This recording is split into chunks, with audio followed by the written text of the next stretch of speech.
এই কথা বলে জগন্নাথ দেব নারায়ণের মৎস্য অবতারের মতো রূপ ধারণ করেন। তারপর সমুদ্রের জলের নিচে সাঁতার কেটে জলপরীদের নীল সাগর রাজ্যের উদ্দেশ্যে রওনা দেন। আজ থেকে বহু বছর আগেকার কথা। নীল সাগরের গভীর জলের নিচে অবস্থিত ছিল জলপরীদের রাজ্য। সেখানে জলপরীরা বেশ আনন্দের সাথে বসবাস করত। কিন্তু জলপরীদের এই আনন্দ ও সুখ বেশি দিন সইল না। একদিন সমুদ্রের তলদেশে ফাটল দেখা দিতে শুরু করে, যার মধ্যে জ্বলন্ত লাভা ফুটতে থাকে। ঝিনুকমালা, এমন ফাটল জলরাজ্যে এর আগে কোনো দিনও দেখা যায়নি। এই জ্বলন্ত ফাটল ধীরে ধীরে আরো বাড়তে থাকছে। এটা নিয়ে পিতা খুবই চিন্তিত। এমনটা চলতে থাকলে আমাদের জলরাজ্য ধ্বংস হয়ে যাবে। হ্যাঁ, তুমি ঠিকই বলেছ। আমাদেরকে অতি শীঘ্রই এই ফাটল বন্ধ করতে হবে। জলরাজ্যের এই অবস্থা দেখে দুই জলপরী যখন খুবই চিন্তিত, ওদিকে তখন ফাটলের নিচে নরকীয় পাতালপুরী রাজ্যে দেখা যায়।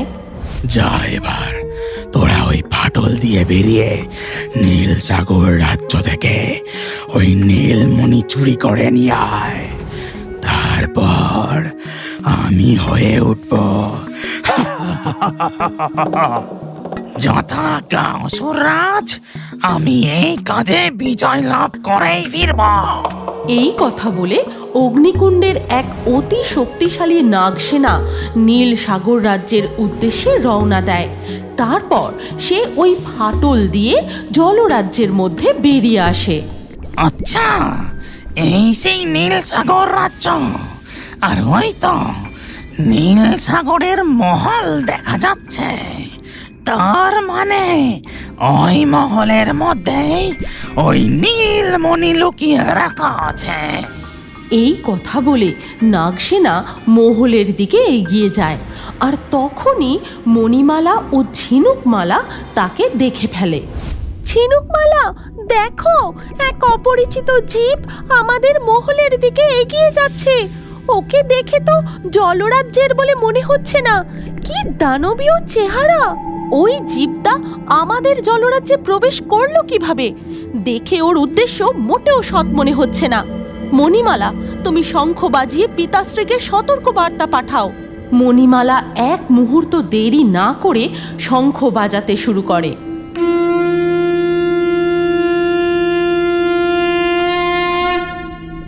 শঙ্খ সতর্কবার্তা? নিশ্চয়ই জলরাজ্যে কোনো বিপদ প্রকট হয়েছে।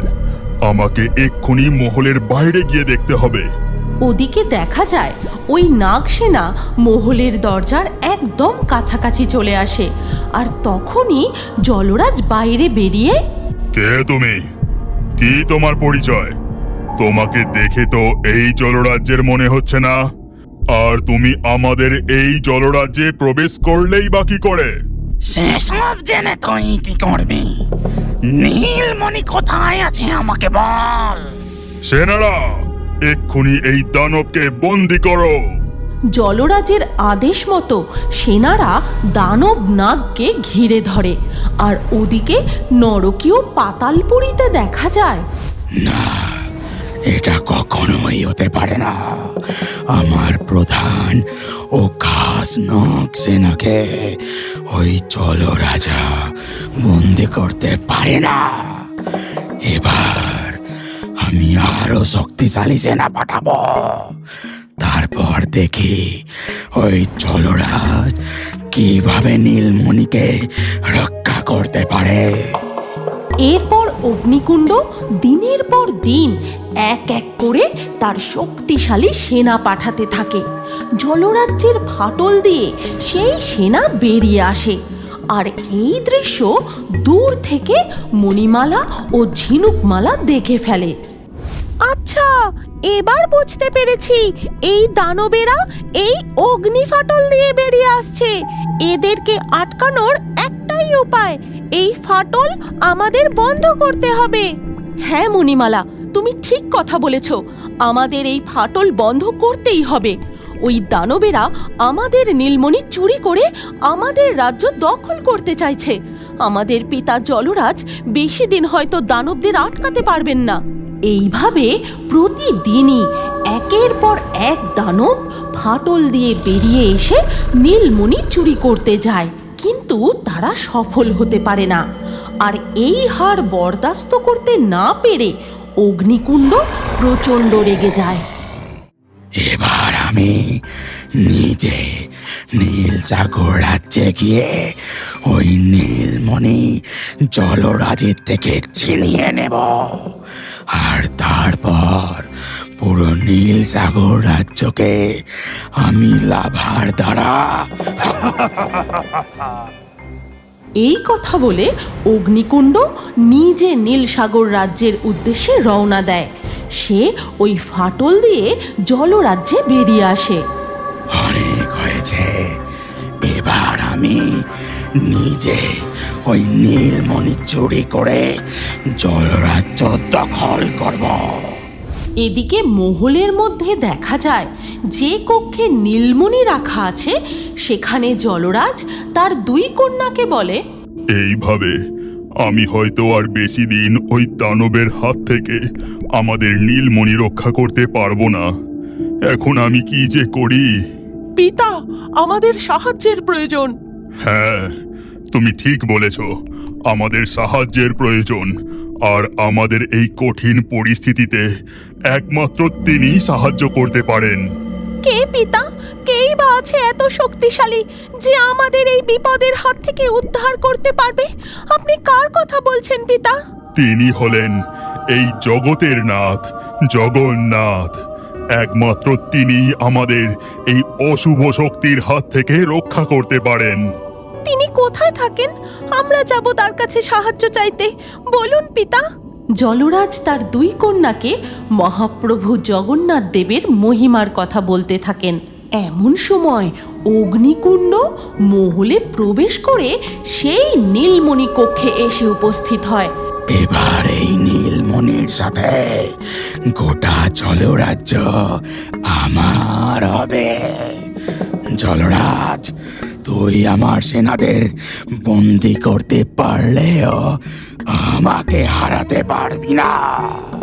তোর এত বড় স্পর্ধা! প্রহরী, প্রহরী, এক্ষুনি এই দুষ্ট দানবকে বন্দি করো। তোর ডাকে কেউ আসবে না, বাইরে কেউ নেই। জলরাজ আসন্ন বিপদের কথা ভেবে তার দুই কন্যাকে বলেন, মণিমালা, ঝিনুকমালা, তোমরা এক্ষুনি মহল ছেড়ে পালিয়ে যাও। যত দূর পারবে এই রাজ্য ছেড়ে চলে যাও। এখানে আর ফিরে এসো না। চলে যাও তোমরা। পিতা, আমরা তার সাহায্য নিয়ে অতি শীঘ্রই জলরাজ্যে ফিরে আসব। আপনি শুধু বলুন তিনি কোথায় থাকেন, আমরা দুই বোনে সেই স্থানে যাব। সমুদ্রের তীরে তার মন্দির। তোমরা পুরীর সমুদ্র সৈকতের উদ্দেশ্যে রওনা দাও। ঠিক আছে পিতা, আমরা দুই বোন পুরীর উদ্দেশ্যে এক্ষুনি রওনা দিচ্ছি। ততক্ষণ আপনি এই দানবকে বন্দি করার ব্যবস্থা করুন। এই কথা বলে মণিমালা ও ঝিনুকমালা মহল থেকে বেরিয়ে সমুদ্র পথে পাড়ি দেয় পুরীর উদ্দেশ্যে। বহু ক্রোশ পথ সাঁতার কেটে তারা অবশেষে পৌঁছায় পুরীর সমুদ্র তীরে। তারপর তারা জল থেকে মাথা তোলে। মণিমালা, ওই দিকে তাকিয়ে দেখো, স্থলভাগের ওই স্থানে মন্দিরের চূড়া দেখা যাচ্ছে। কিন্তু মন্দির তো সমুদ্র তট থেকে অনেকটা দূরে। সমুদ্র তীরের জঙ্গল পার করে তারপর হয়তো মন্দির। এখন আমরা কি করে জগন্নাথ দেবের কাছে পৌঁছাবো? তুমি ভালো করে শোনো, ওই মন্দিরের দিক থেকে ঘণ্টা ও শঙ্খধ্বনির শব্দ শুনতে পাওয়া যাচ্ছে। মানুষেরা মনে হয় প্রভুর পুজো করছে, তাদের মনস্কামনা জানাচ্ছে। ওদিকে তখন জলরাজ্যের নিচে দেখা যায় অগ্নিকুণ্ড নীলমণি ছিনিয়ে নিয়ে সেই শক্তির অপব্যবহার করে মহলের সিংহাসন দখল করেছে, আর নীলসাগর জলরাজ্যবাসীদের সেখান থেকে বহিষ্কার করেছে। জলরাজ, আমরা এখন সবাই ঘর ছাড়া। এখন আমরা কোথায় যাই? তোমরা চিন্তা করো না, মণিমালা ও ঝিনুকমালা তেনার সাহায্য নিয়ে অবশ্যই ফিরে আসবে। আমাদের থাকার ব্যবস্থা নিশ্চয়ই হবে, তোমরা ভরসা রাখো। ওদিকে পুরীর সমুদ্র তীরে মণিমালা ও ঝিনুকমালা, আমরা প্রভুর মন্দিরে এই রূপে যেতে পারবো না, আমরা বরং শঙ্খ বাজিয়েই প্রভুকে আহ্বান করি। প্রভু জগন্নাথ দেব আমাদের ডাকে নিশ্চয়ই সাড়া দেবেন। তুমি ঠিক বলেছ, আমি এক্ষুনি শঙ্খ বাজাচ্ছি। এই কথা বলে মণিমালা জলপরি শাঁখ বাজাতে শুরু করে।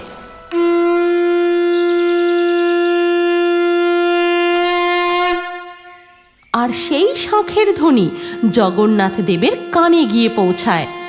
এমন করুণ শঙ্খধ্বনি কে বাজায়? কে আমাকে এইভাবে ডাকে? আমাকে এক্ষুনি তার কাছে যেতে হবে। এই বলে জগন্নাথ দেব মহল থেকে অদৃশ্য হয়ে সোজা সমুদ্র তীরে দুই জলপরীর সামনে গিয়ে প্রকট হন। হে প্রভু জগন্নাথ, আপনি আমাদের ডাকে সাড়া দিয়েছেন। আমরা যে মহা সংকটে পড়েছি, আপনি আমাদের উদ্ধার করুন। বলো জলপরি, তোমাদের কি বিপদ হয়েছে?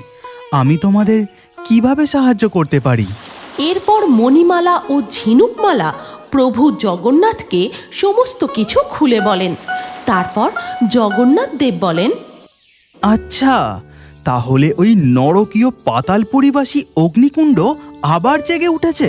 আমি তোমাদের জলরাজ্য ওই দানবের হাত থেকে অবশ্যই রক্ষা করব। চলো। এই কথা বলে জগন্নাথ দেব নারায়ণের মৎস্য অবতারের মতো রূপ ধারণ করেন। তারপর সমুদ্রের জলের নিচে সাঁতার কেটে জলপরীদের নীল সাগর রাজ্যের উদ্দেশ্যে রওনা দেন। তুমি কি এখনো বড় হয়ে কার্টুন দেখতে ভালোবাসো? তাহলে তোমার নাম কমেন্টে জানাও। আর আগের ভিডিও থেকে লাকি ড্রয়ে নির্বাচিত নামগুলি হলো রণ, কোয়েল, তসকিন, শ্রেয়া, সুমিতা, ঈশান, ফারহিন, হাসিনা, কবিতা, রিয়ন, লিপি, বিনয়, সুমিত, বিশ্বজিৎ, মেঘা। যে সকল দর্শক আমাদের চ্যানেল সাবস্ক্রাইব করে তারপরে কমেন্টে নাম লিখেছেন, আমাদের পরবর্তী ভিডিওতে তাদেরই নাম বাছাই করা হবে। তাই রিও বার্ডস ইউটিউব চ্যানেল অবশ্যই সাবস্ক্রাইব করবেন এবং স্ক্রিনের উপরে আসা আমাদের পরবর্তী গল্পটিও দেখুন, তাতেও আপনার নাম থাকতে পারে। না থাকলে আবারও আপনার নাম পরবর্তী ভিডিওতে লিখে দিন। কি ভাবছেন? তাড়াতাড়ি ক্লিক করে দেখুন।